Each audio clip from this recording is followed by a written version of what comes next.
안녕하세요. 지난 시간에 이어 대한민국 최고의 강연 최강 1교시에서 강연을 맡은 서양 고전학자 김헌입니다. 지난 시간에는 신들의 이야기를 중심으로 이야기를 들려드렸죠. 물론 중간에 헤라클레스가 잠깐 나오긴 하지만 대부분 신들의 이야기였습니다. 이 이야기를 들으시고 이거 너무 황당무계하다.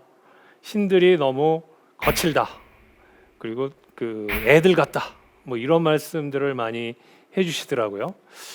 그 말씀이 어느 정도는 사실인 것 같습니다.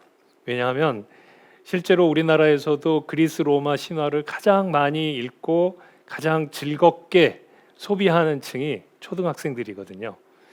그리스 로마 신화 만화를 통해서 초등학생들이 굉장히 가깝게 신들의 이야기를 그리고 영웅들의 이야기를 접하죠. 자, 오늘 강연은 이제 그리스 로마 신화 중에서도 영웅들의 이야기로 넘어가도록 하겠습니다. 혼돈에서 우주의 질서로 이어지는 그리스 로마 신화 속 신의 역사. 태초의 공간 카오스에서 대지의 여신 가이아는 최초의 권력자가 되는데요. 하지만 가이아의 아들이자 하늘의 신 우라노스가 어머니 가이아의 권력을 빼앗고 두 번째 권력자가 됩니다. 이후 우라노스는 자신의 권위를 지키기 위해 자식들을 통제했지만 결국 자식인 크로노스에게 권력을 빼앗기게 되는데요. 우라노스에 이어 세 번째 권력자가 된 크로노스 또한 자식들을 가두고 통제했지만 자식인 제우스의 반란으로 끝내 자리에서 쫓겨나게 됩니다.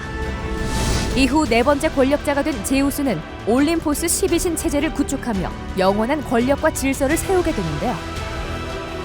이처럼 그리스 로마 신화 속 신들은 기성세대 권위를 타파하는 친보사라의 전통 파트로크토니아를 통해 스스로 권력을 쟁취하며 새로운 시대를 열어나갔습니다. 올림포스 12신 체제에는 민주정이나 공화정보다 권력이 고르게 분산된 귀족정을 선호했던 당시 고대 그리스 로마인들의 정치적 이상이 투영됐다고 볼 수 있는데요. 그리스 로마 신화 속 신의 역사를 통해 지난 시간 우리는 그들의 안정된 사회에 대한 갈망과 정치적 이상향에 대한 희고를 엿볼 수 있었습니다. 자, 이런 카오스에서 코스모스로 그리고 파트로크토니아 즉 친부 사례의 전통으로 이어져가는 이 그리스 로마 신화의 신들의 역사 속에서 도대체 인간은 언제쯤 등장할까요? 오늘은 그 인간의 역사에 초점을 맞춰서 얘기를 진행해 보도록 하겠습니다. 헤시오도스라는 사람이 있습니다. 그리스의 유명한 서사 시인이었는데 지금 도표로 보시는 이 신들의 역사 속에서 인간이 처음 나타난 시점을 크로노스가 통치하던 시점으로 잡습니다. 아마도 티타노마키아가 벌어지는 와중에 올림포스 신들이 인간을 만드는 것이 아니냐라고 해석을 합니다. 첫 번째 만든 인간을 황금 종족이라고 얘기해 줍니다. 황금 종족의 시대에는 정말 인간들이 노동을 하지 않고도 먹고 마시는 게 풍족했고 병도 걸리지 않고 늙지도 않고 신처럼 살았다고 합니다. 모습은 신과 같고 그 생활도 신과 같았다고 그러죠. 그러니까 기독교적으로 보자면은 에덴 동산과 같은 시기라고 할 수 있습니다. 그런데 어느 순간 이 황금 종족이 사라지고 은혜 종족이 나타났다고 합니다. 이 은혜 종족도 어느 순간 사라지고 청동 종족이 나타났다고 합니다. 이 은혜 종족, 청동 종족도 모두 올림포스 신들이 만들었다고 얘기를 하는데 특히 은과 청동의 종족은 제우스가 주도해서 만든 것처럼 얘기를 합니다. 근데 이거 잘 보시면은 생각나시는 거 없습니까? 마치 올림픽의 금메달, 은메달, 동메달 같죠? 점점점 인간들이 가치가 좀 떨어지는 느낌? 그리고 퀄리티가 떨어져가고 타락하는 느낌을 주죠. 거기에 정점을 찍은 게 바로 철의 종족입니다. 철의 종족은 철이 나타내는 것과 같이 서로 무기를 들고 상대를 죽이고 사람을 죽이고 그리고 법도 없고 사람들이 자신의 이익을 위해서 다른 사람을 속이고 또 다른 사람을 억압하고 착취하는 일이 벌어졌다라고 얘기를 합니다. 그런데 이 4개의 종족은 전부 금속으로 표현이 됐습니다. 금과 은과 청동, 철.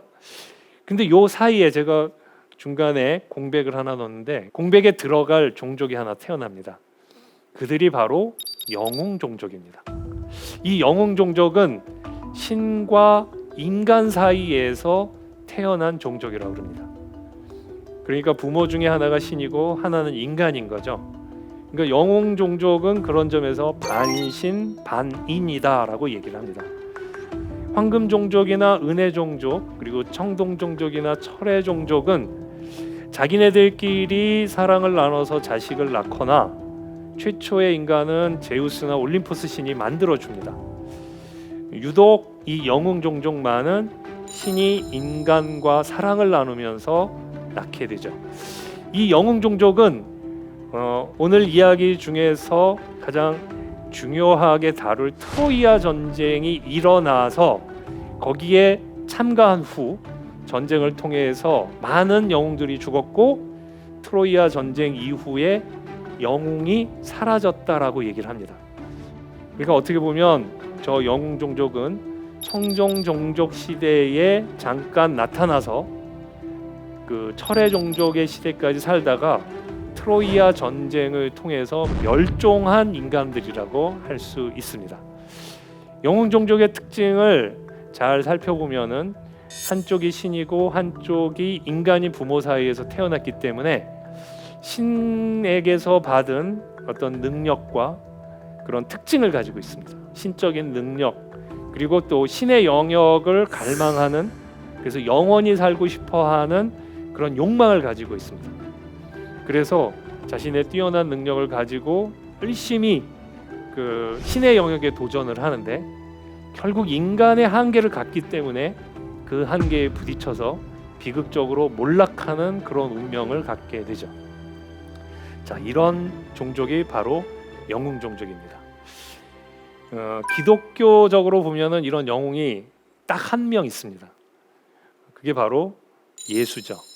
왜냐하면 예수님도 그 인간 마리아와 신, 그러니까 절대신인 여호와의 성령과의 사이에서 태어났다라고 얘기를 하잖아요. 그러니까 그 이야기를 들으면 그리스 로마인들은 이 예수라는 인물이 유대인의 영웅인가 보다라고 해석을 했을 겁니다. 자신들의 머릿속에는 신과 인간 사이에서 태어나면 영웅이니까 예수가 신과 인간 사이에 태어났다 그러니까 영웅이라고 얘기를 하는 거죠. 그리스 로마 신화에는 수많은 영웅들이 탄생하고 활동하다가 죽었습니다. 오늘 이야기될 영웅들은 그 중에서도 정말 영웅다운 영웅. 우리가 흔히 그러죠. 인간이면 다 인간이냐? 인간다워야 인간이지 하는 것처럼 영웅이라고 다 영웅이 아닌 겁니다. 우리가 기대하는 영웅다운 영웅, 그들을 한번 만나보도록 하겠습니다.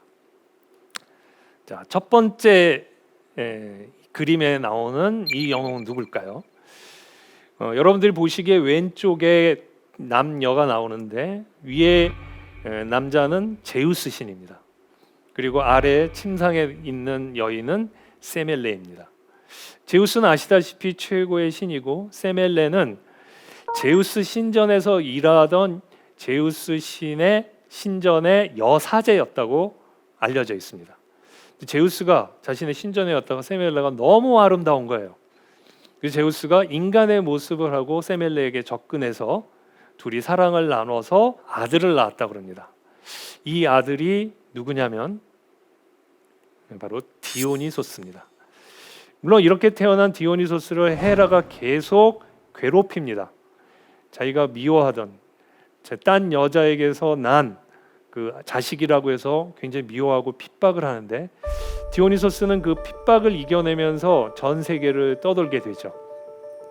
이 고통의 세월을 잘 이긴 디오니소스는 그렇게 태생의 한계를 넘어서면서 신으로 거듭났다고 그럽니다.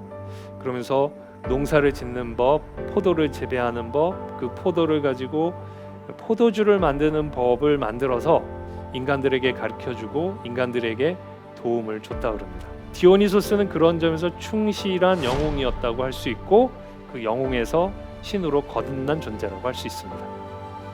자, 또 다른 인물을 한번 볼까요? 이번에는 아폴론 신이네요. 아폴론 신이 테살리아의 공주 코르니스와 사랑을 나눠서 아이를 갖게 됩니다. 근데 코르니스는 아폴론이 신인 것을 알고 나는 점점 늙고 그리고 언젠간 죽을 텐데 아폴론은 영원한 젊음을 가진 신이기 때문에 어느 순간 나를 미워하고 나에게 권태감을 느끼고 나를 버릴 것이다 라고 생각해서 코르니스는 자신과 함께 늙어갈 남자와 또 사랑을 나눕니다.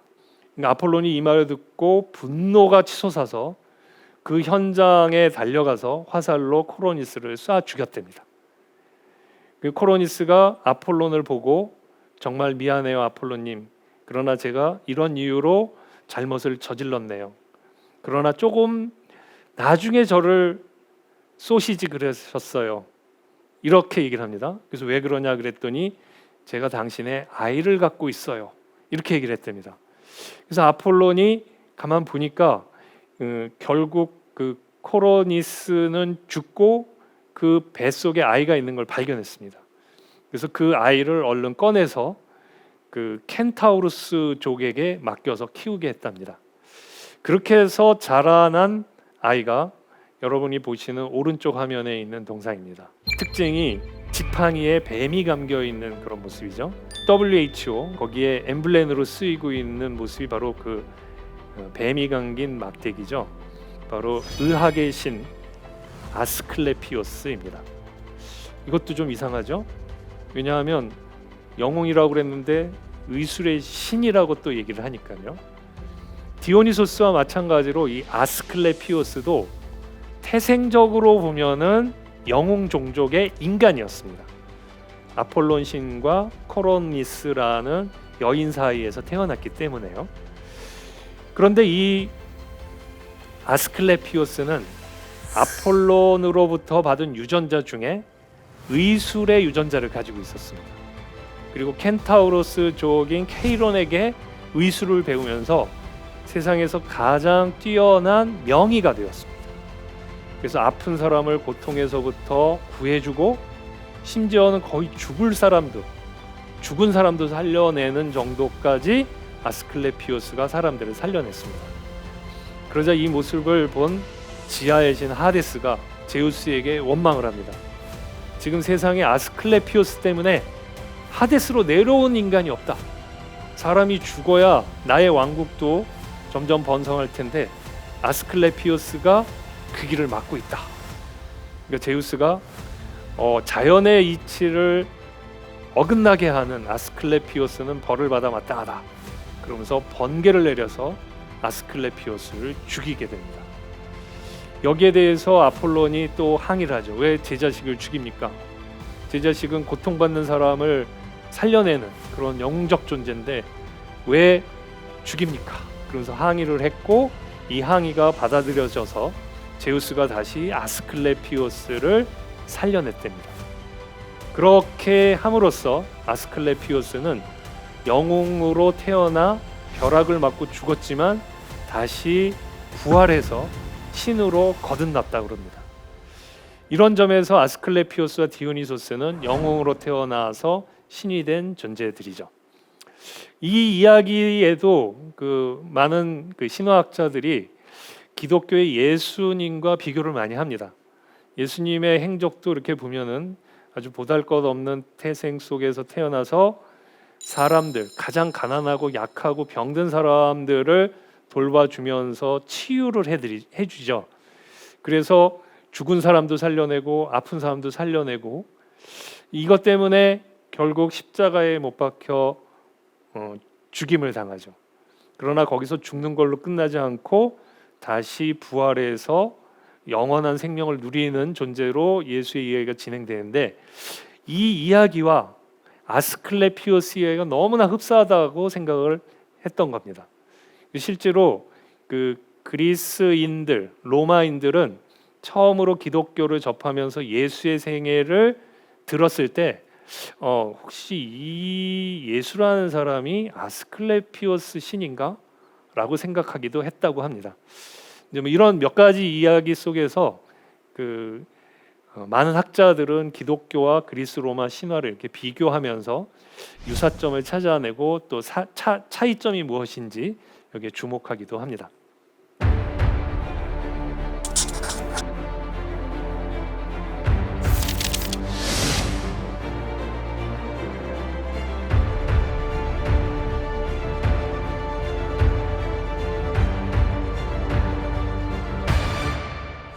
자, 또 다른 한 인물을 볼까요? 제우스 신과 알크메네라고 하는 여인 사이에서 태어난 아들입니다. 근데 알크메네는 사실 이때 유부녀였습니다. 암피트리온이라는 장군의 아내였습니다. 근데 제우스가 보고 알크메네가 너무 아름다운 거예요. 이걸 그대로 놔둘 수 없다라고 해서 알크메네에게 접근하는데, 알크메네의 남편인 암피트리온이 전쟁터에 나가자 제우스가 암피트리온하고 똑같은 모습으로 변신해서 알크메네에게 접근합니다. 알크메네는 전쟁터에 나가신 분이 왜 벌써 돌아오셨나요? 그러니까 암피트리온으로 변장한 제우스가 당신이 보고 싶어 이렇게 왔어, 이렇게 속여서 밤을 같이 지새우고 낳은 아이랍니다. 지금 보시면 사자 가죽을 뒤집어 쓰고 몽둥이를 들고 있는데 누군지 아시겠습니까? 바로 헤라클레스입니다. 헤라클레스는 영웅의 태생으로 태어난 그리스 로마 신화 전체를 통틀어서 가장 위대하고 가장 탁월한 영웅으로 꼽히는 사람이죠. 그러나 헤라클레스는 그렇게 우리가 생각하는 그런 도덕적이고 훌륭한 인품을 가진 사람은 아니었습니다. 굉장히 성격이 포악하고 난폭하고 그리고 행동도 거칠었답니다. 게다가 이 헤라클레스는 결혼을 해가지고 자식을 낳게 되는데, 제우스가 바람을 펴서 낳은 자식이기 때문에 헤라가 가만두질 않습니다. 그래서 헤라클레스에게 광기를 보내니까 이 헤라클레스가 미쳐 날뛰다가 자기의 아내와 자식까지 전부 죽여버리게 됩니다. 여기까지만 보면 헤라클레스는 도무지 영웅이라고 할 수 없는 존재죠. 그러니까 신적인 힘을 타고났는데 그 힘을 아주 사람을 죽이는 데 썼으니까요. 이 사람이 영웅이 된 건 그 이후인데요. 이렇게 자기의 아내와 자식을 죽인 것을, 이 죄를 어떻게 하면 씻을 수 있나? 그래서 델피 신전에 가서 아폴론 신탁을 받았더니 12가지 과업을 에우리스테우스라는 사람 밑에 가서 이행하면 너는 이 죄를 씻을 수 있다라고 신탁을 내렸답니다. 그 중에는 지금 그림에서 보시는 것처럼 목을 자르면 계속 목이 2배로 더 나오는 그런 괴물인 히드라를 물리치는 용맹함도 보여줬고요. 그리고 여러 가지 과업을 수행하는데 살인, 멧돼지, 식인 말 또는 사람들을 잡아먹는 네메이아의 사자, 이런 괴물들을 무찌르는 과업을 수행합니다. 그건 뭐냐? 당시에 자연에 있는 야생 동물들이 너무나 난폭했기 때문에 그들에게 희생되는 것을 헤라클레스가 막아준 것을 보여주는 거죠. 이렇게 사람들을 이롭게 하는 과업을 하나씩 수행하면서 헤라클레스는 영웅으로 거듭나게 되죠. 그러나 여기서 끝이 아닙니다. 이 헤라클레스는 앞에서 말씀드린 디오니소스나 아스클레피오스처럼 결국엔 신까지 되는데, 나중에 이 헤라클레스는 불에 타서 죽게 되는데요. 그 마지막 불에 타서 죽음을 통해서 육체가 산화되고 그리고 모든 죄가 정화되면서 헤라클레스는 올림포스 신이 되었다고 합니다. 죽은 후에 올림포스로 올라가서 신이 된 존재가 바로 헤라클레스라는 거죠. 자, 그 다음에 소개할 영웅은 포세이돈의 자식입니다. 포세이돈은 바다의 신이죠. 그 옆에 지금 그려진 여신은 암피트리테라고 하는 포세이돈의 아내입니다. 그런데 이 둘 사이에서 아이가 낳은 것은 아닙니다. 이 포세이돈이 아이트라라는 여인과 사랑을 나눠서 자식을 낳았는데, 그 아들이 바로 여러분들 보시기에 오른쪽에 있는 영웅입니다.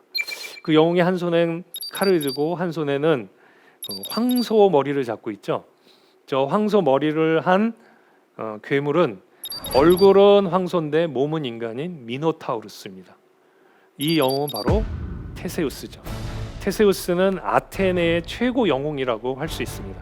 헤라클레스가 스파르타를 대표하는 영웅이라고 한다면 테세우스는 아테네를 대표하는 영웅이죠.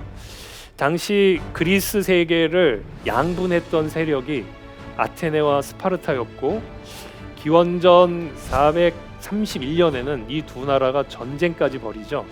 그래서 그 그리스 신화가 이렇게 생성되는 과정을 보면은 아테네인들은 테세우스를, 스파르타인들은 헤라클레스를 존중하는 얘기를 많이 만들어냅니다.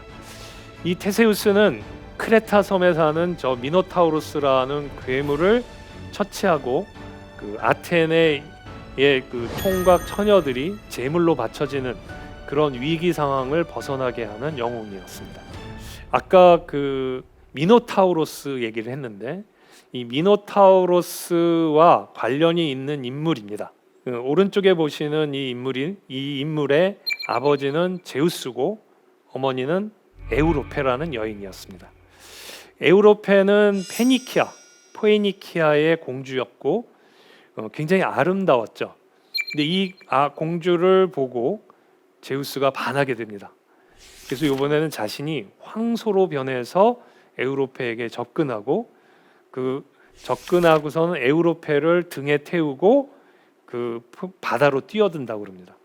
그래서 그 바다로 뛰어들고 여러 곳을 헤매다가 도착한 곳이 바로 크레테였고 그렇게 크레테에 도착해서 낳은 자식이 바로 미노스랍니다. 보통 그리스 문명의 첫 번째 문명을 크레타에서 시작된 것으로 얘기하는데 그 크레타의 왕이 바로 미노스였고 그 미노스 이름을 따서 크레타에서 만들어진 최초의 그리스 문명을 미노아 문명이라고 얘기를 합니다. 그리고 제우스가 황소로 변해서 에우로페를 태우고 돌아다닌 지역을 유럽이라고 얘기를 합니다. 저 에우로페라는 말을 현대식으로 영어식으로 읽으면 유럽이 되거든요. 그래서 저 에우로파로부터 유럽의 영역이 결정되었다. 뭐 이런 얘기도 전해집니다.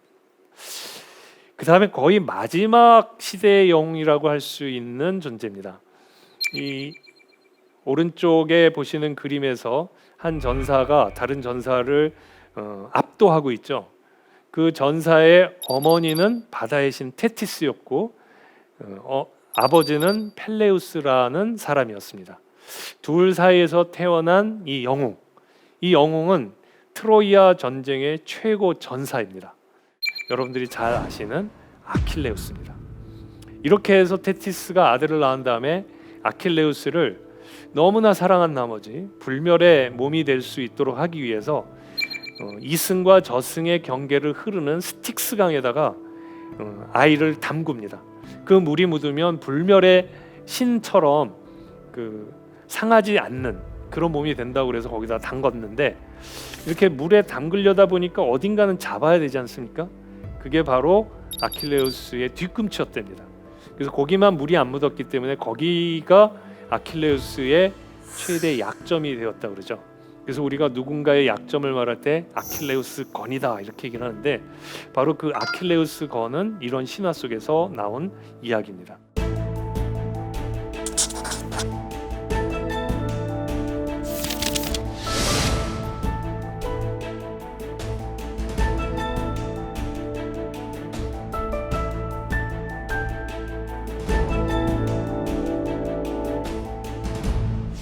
사실 아킬레우스는 트로이아 전쟁의 최고 영웅이라고 말씀을 드렸는데 바로 이 트로이아 전쟁에서 아킬레우스도 죽게 됩니다. 그리고 많은 영웅들이 여기서 죽고 또 이 전쟁이 끝난 다음에 살아남은 영웅들도 하나씩 죽으면서 영웅들이 사라진다고 하는데 바로 그 트로이아 전쟁 얘기를 조금 하고 넘어가도록 하겠습니다. 트로이아 전쟁은 바로 펠레우스와 테티스의 결혼식에서부터 시작됩니다. 이 테티스는 제우스가 굉장히 사랑하던 여신이었습니다. 그런데 테티스와 결혼을 해서 낳은 아이는 아버지를 능가한다, 이런 신탁을 듣고서는 제우스가 테티스를 펠레우스에게 결혼을 시키죠. 그리고 자기가 권력을 자식에게 빼앗길 일은 없겠다 안심하면서 성대한 결혼식을 열고 거기에 모든 신들을 부릅니다. 그런데 한 신만 초대를 받지 못했죠. 그 초대를 받지 못한 신이 바로 불화의 여신 에리스였습니다. 사실 결혼식에 불화의 여신을 초청할 리가 없겠죠. 이런 일 때문에 그 불화의 여신이 화가 났습니다. 그러면서 이 결혼식장을 난장판을 만들어야겠다라고 마음을 먹고 불화의 씨앗이 될 황금 사과를 결혼식장에 던지죠. 근데 그 황금 사과에는 가장 아름다운 여성에게라고 쓰여 있었습니다. 그러자 새 여신이 그 황금 사과는 나의 것이다라고 덤벼들었습니다. 최고의 신 헤라, 그리고 전쟁과 지혜의 신 아테나, 그리고 아름다움의 신 아프로디테가 나섰던 거죠. 제우스에게 판결을 요구했지만 제우스는 그거 잘못 누가에게 줬다가는 다른 두 여신에게 미움을 살 거를 걱정해서 트로이아의 왕자였던 파리스에게 판결을 맡깁니다. 그러자 판결을 맡은 파리스는 이 사과를 누구에게 주는 게 맞을까 고민하고 있었는데 새 여신은 그 사과를 차지하기 위해서 파리스를 매수하려고 합니다. 먼저 헤라는 파리스에게 그 사과를 주면, 나에게 주면은 너에게 세상을 지배할 수 있는 권력을 주겠다라고 얘기를 하고, 아테나 여신은 그 사과를 나에게 주면 어떤 전쟁에서도 이길 수 있는 힘과 지혜를 주겠다, 이렇게 약속을 합니다. 그에 반해서 아프로디테는 그 사과를 나에게 준다면 이 세상에서 가장 아름다운 여인과 사랑하고 결혼할 수 있게 해주겠다라고 약속을 합니다. 여러분이라면 누구에게 이 사과를 주겠습니까? 권력도 탐이 나고 전쟁에서 이길 수 있는, 누구와의 경쟁에서 언제나 이길 수 있는 그런 힘과 지혜를 간다면 정말 세계 제일이 될 수 있지 않겠습니까? 남자라면 이 둘의 마음을 쓸만도 한데 파리스는 그 사과를 아프로디테에게 주었습니다. 왜 그랬을까요? 여기에 대해서는 뭐 크게 두 가지 해석을 할 수 있을 텐데, 긍정적으로 보자면 파리스는 권력이나 어떤 힘보다도, 지혜보다도 사람과 사람 사이에, 특히 연인 사이의 사랑이, 그리고 아름다운 결혼이 이 세상에서 가장 소중한 거라는 그 아름다움과 사랑의 가치를 알았기 때문이 아니냐라고 해석하는 게 있고요. 좀 부정적으로 해석을 하자면 파리스가 좀 오만했다는 겁니다. 왜냐하면 당시 트로이아는 최강국의 하나였습니다. 철기 문화를 일찍 도입했기 때문에 어느 나라와 전쟁을 해도 이길 수 있는 강력한 무기가 있었고, 그리고 지정학적으로 굉장히 좋은 위치에 있었기 때문에 농산물과 많은 재물이 풍요로웠죠. 그러니까 파리스 입장에서는 트로이의 왕자로서 무슨 권력이라든가 또는 전쟁이라든가 전쟁에서 이길 수 있는 힘이라든가 지혜라든가 이런 것들은 아쉬울 게 없었던 겁니다. 그러니까 자신에게 아쉬웠던 사랑을 택했던 거죠. 이 이야기 속에서는 그만큼 트로이아가 굉장히 강국이었다는 것을 보여주는 그런 면도 있습니다. 자, 그렇게 해서 아프로디테가 약속한 이 세상에서 가장 아름다운 여인이 바로 여러분들이 보시기에 오른쪽 그림에 있는 여인입니다. 지금 그 여인과 파리스가 서로 사랑하는 눈으로 쳐다보고 있는 장면이 보이시죠? 저 여인은 아버지가 바로 제우스였습니다. 그리고 그 엄마는 네다라고 하는 여인이었습니다. 근데 그림에서 보시면 한 아름다운 여인 옆에 백조가 한 마리 있죠. 제우스가 네다를 사랑하면서 접근해야겠다고 계획을 세웠던 게 바로 백조로 변신해서 접근하는 거였습니다. 백조로 변신해서 접근하면 레다가 경계심을 품고 자기를 품어줄 거라고 생각한 거죠. 그래서 지금 그림에서 보시면은 그 레다와 백조가 서로 껴안고 있는 장면이 보이시죠? 그 옆에 알이 두 개 나와 있습니다. 이렇게 사랑을 나누고 난 레다는 2개의 알을 낳았다고 그럽니다. 그리고 한 알에서는 그 여자 아이 쌍둥이, 그리고 한 알에서는 남자 아이 쌍둥이가 나왔는데, 바로 그 여자 아이 쌍둥이 중에 하나가 바로 이 세상에서 가장 아름다운 저 여인이었습니다. 그 이름 한 번쯤은 들어보셨을 텐데 아시나요? 바로 헬레네라는 여인입니다. 헬레네는 태생적으로 보면 바로 여자 영웅이라고 할 수 있습니다.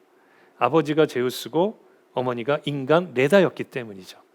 그렇기 때문에 인간으로서는 정말 생각할 수도 없는 뛰어난 미모를 가지고 있었습니다.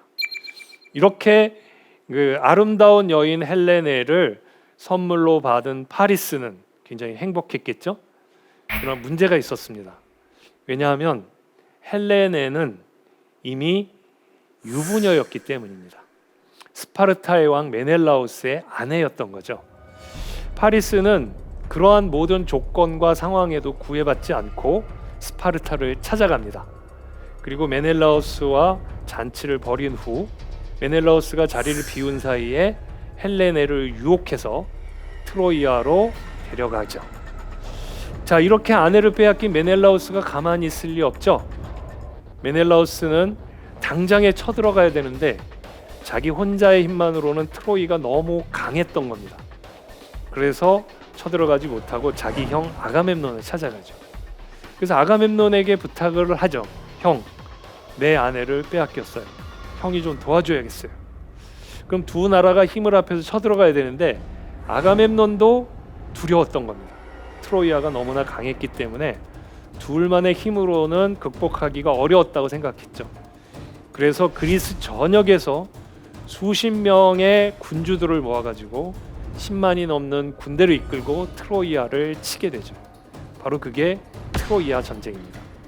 이 전쟁에서 아까 말씀드렸던 최고의 전사이며 테티스와 펠레우스의 아들이었던 영웅 아킬레우스가 최고의 활약을 보이게 되죠. 트로이의 최고 전사, 트로이아의 수호자라고 불리는 헥토르를 무찌르면서 아킬레우스는 최고의 영광의 자리에 오르게 되죠.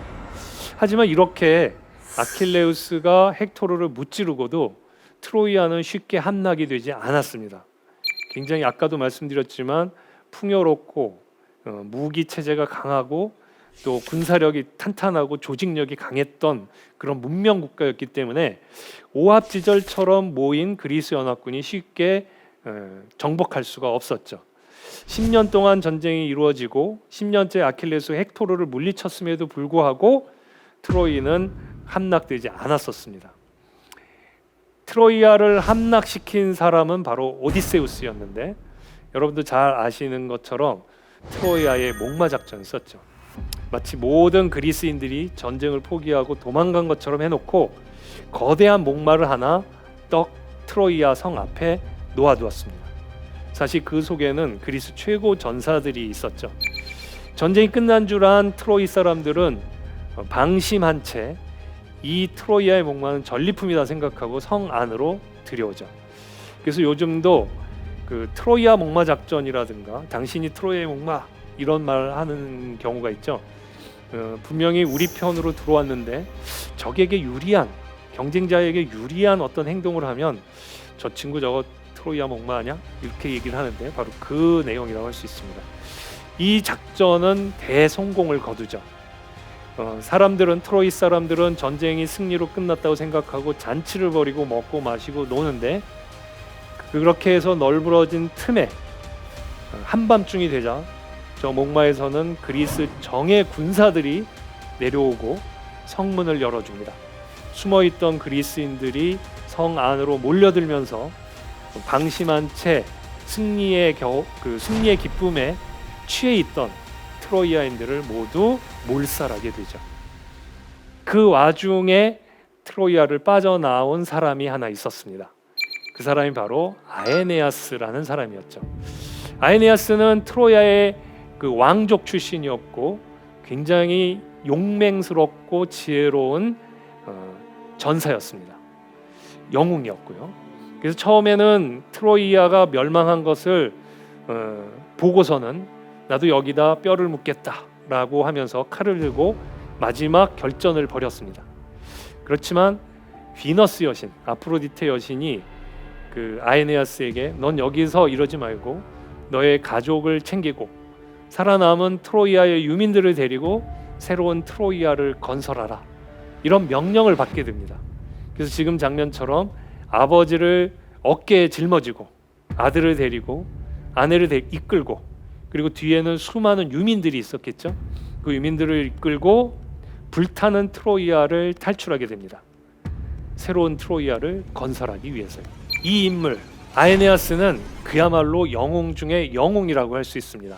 흩어졌던 유민들을 이끌고 새로운 트로이아를 건설하기까지 사람들을 이끄는 탁월하고 놀라운 리더십을 발휘합니다. 지금 그림에서는 한 전사를 발에 밟고 전쟁에 참여하고 있는 그런 모습을 보여주고 있는데, 바로 새로운 트로이아를 건설하기 위한 전투였습니다. 그렇게 멸망한 트로이아를 빠져나온 그 아에네아스는 배를 타고 8년이 넘게 그 바다를 떠돌고 여기저기 헤매다가 마침내 이탈리아 중부에 도착하게 되죠. 그 이탈리아 중부에 도착해서 세운 나라가 나중에 로물로스라고 하는 영웅에 의해서 이어집니다. 로물로스는 지금 그림에서 보시다시피 늑대 젖을 먹고 자라났다는 전설을 가지고 있죠. 바로 이 로물로스가 위로 거슬러 올라가면 아에네아스의 자손이랍니다. 그러나 로물로스 자체는 바로 전쟁의 신 마르스와 그리스로 말하면 아레스 신이겠죠. 레아 실비아라는 여인 사이에서 태어났습니다. 이 로물로스는 이렇게 태생적으로 보면 그 자체가 영웅인데, 이 레아 실비아의 조상으로 올라가면 아에네아스의 혈통에 잇닿게 되죠. 로물로스는 이렇게 늑대 젖을 먹고 자라나서 나중에 로마라는 나라를 세우게 됩니다. 이 로마가 바로 아에네아스가 세우려고 했던 그 새로운 트로이아라고 할 수 있습니다. 왜 이런 이야기가 만들어졌을까요? 이 이야기를 만들어낸 사람은 누굴까요? 그 로마인들이 처음에는 작은 그 마을에서 시작됐습니다. 753년 4월 21일에 로마가 건국됐다고 했는데, 그때 로물로스가 세운 나라는 인구가 10만 명도 안 되는 아주 작은 나라였다고 합니다. 그런데 조금씩 나라를 확장하고 넓혀 나가면서 나중에 마침내 그리스와 일전을 벌이게 되죠. 로마가 작은 나라로 시작할 때 그리스는 알렉산더 대왕을 비롯해서 많은 탁월한 지도자들의 영도하에 어마어마한 제국을 건설하면서 지중해의 최강국의 자리에 있었죠. 바로 그 그리스를 로마가 제압하고서 우리가 아는 그 로마 제국을 건설하게 됩니다. 그런데 이때 이 로마인들은 자신들의 신화가 너무 초라했던 겁니다. 로물로스로부터 시작되는 신화를 가지고 자신의 건국 신화를 삼기에는 너무나 이게 초라하게 생각됐던 거죠. 게다가 그리스를 정복하고 나니 그리스인들의 놀라운 문화 수준에 로마인들이 어떤 열등감을 느꼈습니다. 어떻게 하면 그리스를 극복할 수 있을까? 그 방법을 여러 시인들과 역사가들이 자료를 찾아서 만들어낸 이야기가 바로 앞에 보셨던 아에네아스 이야기입니다. 트로이는 바로 그리스인들과 맞서서 10년간 함락되지 않았던 강국이었죠. 그리고 오디세우스의 목마작전이라는 그런 일종의 꼼수를 써야만 당할 수밖에 없는, 즉 정통적인 방식으로 정통 공격, 정통 전투를 통해서는 함락될 수 없는 트로이라는 그 강국의 아우라를 로마인들은 자신의 것으로 삼고 싶었던 겁니다. 그래서 지금 보시는 이 로물로스의 이야기를 거슬러 올라가서 그 위에다가 트로이아의 왕자 아에네아스를 연결시킨 거죠. 이 이후에는 영웅들이 더 이상 태어나지 않았다 이런 얘기가 있다고 하는데, 어떻게 보면은 트로이아 전쟁이라는 것이 신화와 역사의 경계선쯤 서 있는 사건이라고 볼 수 있죠. 그 이전에 신화로 설명하던 사람들이 트로이아 전쟁 이후에는 역사에 눈을 떴던 겁니다. 그래서 역사적 사실을 기록하는 바람에 신화는 신화로서 가치를 가지면서 더 이상 역사 속으로 스며들지 못했죠. 하지만 그리스에서 위대한 정복자 그리고 로마의 위대한 지도자가 이 신화를 역사 속으로 끌어들이면서 자신의 통치를 정당화시키게 됩니다. 그리스 쪽으로 말하자면 바로 아킬레우스의 혈통에 있다고 하는 알렉산드로스가 나오게 됩니다. 알렉산드로스는 그 페르시아 제국이 그리스를 위협할 때 어떻게 하면 저 페르시아를 극복하고 그리고 정복하고 그리스를 위기에서 꺼낼 수 있을까, 이런 고민을 하던 사람이었습니다. 이때 생각해낸 게 내가 제2의 트로이아 전쟁을 일으킨다고 하면 되겠구나 라고 생각을 한 겁니다. 실제로 그 알렉산더의 어머니인 올림피아스의 그 족보를 거슬러 올라가면 아킬레우스가 있다고 그럽니다. 즉 아킬레우스의 자손이 바로 알렉산드로스였던 거죠. 알렉산드로스는 트로이 전쟁의 최고 전사인 아킬레우스가 나의 조상이다 이런 얘기를 퍼뜨리면서 지금도 페르시아를 우리는 얼마든지 칠 수 있다, 이 페르시아 정복은 제2의 트로이아 전쟁이라고 할 수 있고 나는 제2의 아킬레우스처럼 활약을 하면서 이 정복 전쟁을 승리로 거둘 수 있다, 이렇게 장담을 합니다. 사람들은 이 신화에 취하고 알렉산더를 믿으면서 알렉산더를 따라서 페르시아로 넘어가게 되고, 실제로 알렉산드로스는 그 이후 10년 동안의 정복 활동을 통해서 페르시아를 정복하게 되죠. 또 한켠에서는 로마 그 신화 쪽으로 가봐야겠습니다.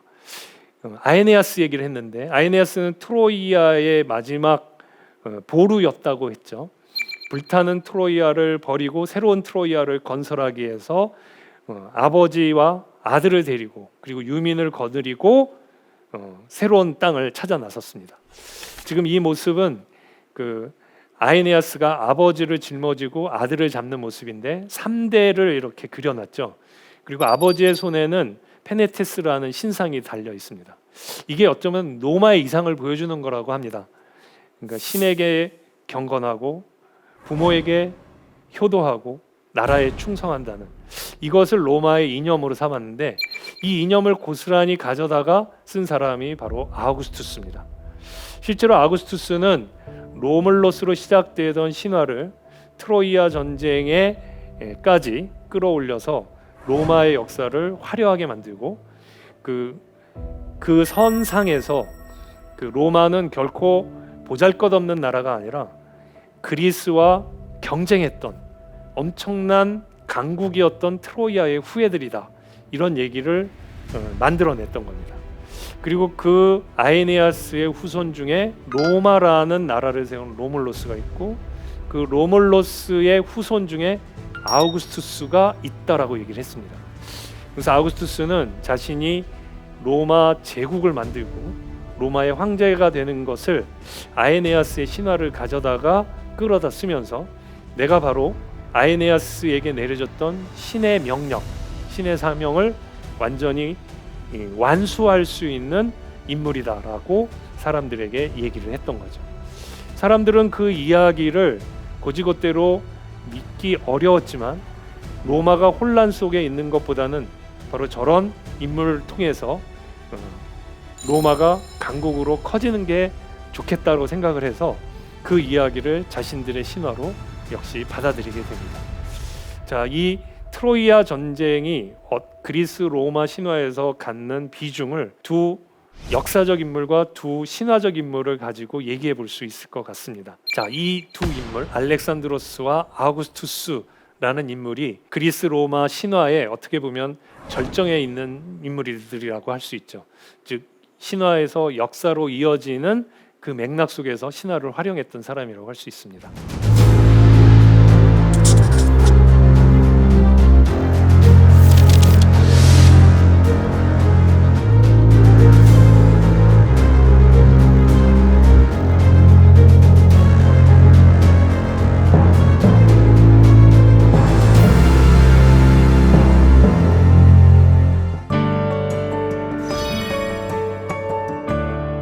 모든 사람은 자기 삶의 이야기에서 주연을 맡은 영웅이다. 영웅은 아까 신과 인간 사이에서 태어난 특별한 존재라고 얘기를 했습니다. 그래서 신적인 능력을 가지고 신적인 영역에 도전하다가 인간의 한계에 부딪혀서 비극적으로 파멸하는 운명을 가졌다고 얘기를 했는데, 그럼 굉장히 신화 속에 있는 특별한 존재라고 생각할 수 있습니다. 하지만 어쩌면 저 영웅이라는 것은 우리의 모습 그대로일 수 있습니다. 왜냐하면 우리가 스스로 보기에 보잘것없고 한계가 많고 약점이 많은 하나의 인간이라고 자기 자신을 보게 되죠. 하지만 우리의 마음을 들여다보면 우리는 우리의 한계를 뛰어넘어서 많은 것들을 상상하고 희망하고 열망합니다. 우리가 어떤 한계를 가지고, 인간적인 한계를 가지고, 나 자신의 고유한 한계를 가지고 그 한계 안에서 좌절하거나 안주하지 않고 그 너머를 상상하고 희망하고 열망하는 한 영웅적 속성을 가지고 있다고 할 수 있습니다. 어떠신가요? 여러분들 모두 그렇지 않습니까? 여러분들의 한계를 분명히 직시하면서도 그 한계에 머무르지 않고 넘어서려고 하는 그런 모습을 갖고 있지 않습니까? 그런 점에서 보면 지금까지 제가 소개해드린 모든 신화적인 인물들, 그 속에 나오는 영웅들, 그리고 자신을 신격화시켰던 알렉산드로스나 아우구스투스, 이들과 여러분은 크게 다르지 않다고 생각합니다. 어떻게 보면 내 삶에서 나는 정말 주연이죠. 아무리 훌륭한 사람도, 대통령이라 할지라도 내 삶 속에서는 하나의 조연이고 엑스트라에 불과합니다. 그런 점에서 내 이야기를 어떻게 끝까지 아름답게 만들어 나갈 것인가, 여기에 주목하시면서 산다면 여러분들은 영웅적 삶을 사시는 거라고 생각할 수 있습니다. 한 가지를 덧붙인다면 여러분들이 여러분의 삶의 이야기에서 주연을 맡은 영웅인 것처럼 내 곁에 있는 사람, 내 옆에 있는 친구도, 그리고 내 이웃도 그 사람의 삶 속에서는 귀하고 소중하고 가장 중요한 인물이라는 것, 그것을 우리가 생각한다면 서로를 존중하는 그런 아름다운 공동체를 만들 수 있지 않을까 생각이 됩니다. 지금까지 대한민국 최고의 강연 최강 1교시 김현이었습니다. 감사합니다.